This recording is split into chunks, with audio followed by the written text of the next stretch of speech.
अगर हम इसी उंगली को दबा दें, अगर आप अपना वेट लॉस करना चाहते हैं, बहुत अच्छी मुद्रा है। जो लोग लो फील कर रहे हैं, थकावट फील कर रहे हैं, कान में कम सुनता हो, ऊंचा सुनता हो, ज्यादा सुनता हो, आवाज आती हो, इस मुद्रा का प्रयोग करें। दो दो उंगलियों का प्रयोग करते हैं जिससे हमारा डाइजेशन इंप्रूव, तो हमारी बॉडी का एक्सक्रीटरी सिस्टम अच्छा होता है, जिसको हम एंडोक्राइन सिस्टम को अच्छा करता है। का टच होना या दबाना ज्ञान मुद्रा बनती है।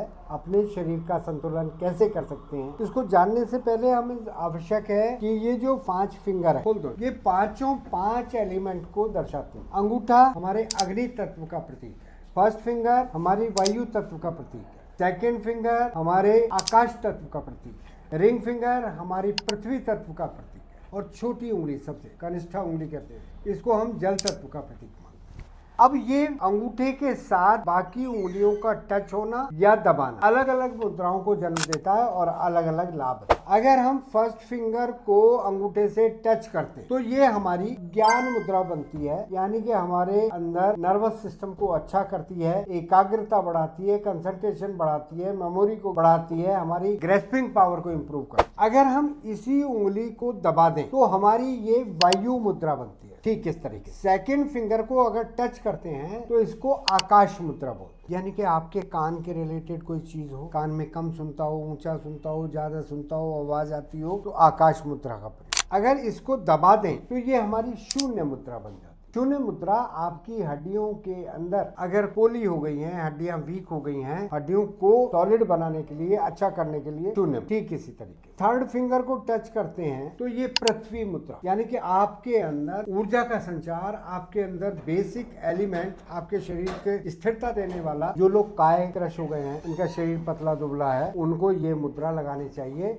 अगर इसी उंगली को हम दबा देते हैं तो इसको हम कह देते हैं सूर्य मुद्रा। अगर आप अपना वेट लॉस करना चाहते हैं, अगर आप अपने अंदर सर्दियों के अंदर ठंड का अनुभव कर रहे हैं, तो सूर्य मुद्रा लगाने से आपको इसमें लाभ मिलेगा। लास्ट मुद्रा वरुण मुद्रा कहलाती है, लास्ट फिंगर को टच करने को, या आपके अंदर बॉडी डिहाइड्रेट हो गई है, अपने अंदर वाटर कंटेंट्स बढ़ाना चाहते हैं तो वरुण मुद्रा लगाएं। अगर वाटर कंटेंट्स घटाना चाहते हैं, यानी कि आपके अंदर रिटेंशन ऑफ वाटर है, तो लास्ट ही क्या, पहले लास्ट की दोनों उंगली दबा, तो इसको हम किडनी मुद्रा कहते हैं, जो किडनी के फंक्शन को एक्सक्रीट कराने वाले काम को बढ़ाती है। ये सिंगल उंगली का प्रयोग हुआ। अब अगर हम दो दो उंगलियों का प्रयोग करते हैं तो क्या, लास्ट की 2 उंगली अगर हम टच करते हैं इस तरीके से, को प्राण मुद्रा कहते हैं, यानी कि शरीर के अंदर ऊर्जा का संचार, जो लोग लो फील कर रहे हैं, थकावट फील कर रहे हैं, इस मुद्रा का प्रयोग करें, इसको हम प्राण मुद्रा कहते हैं। अगर हम बीच की दोनों उंगलियों को टच करते हैं तो हमारी बॉडी का एक्सक्रीटरी सिस्टम अच्छा होता है, जिसको हम अपान मुद्रा कहते हैं।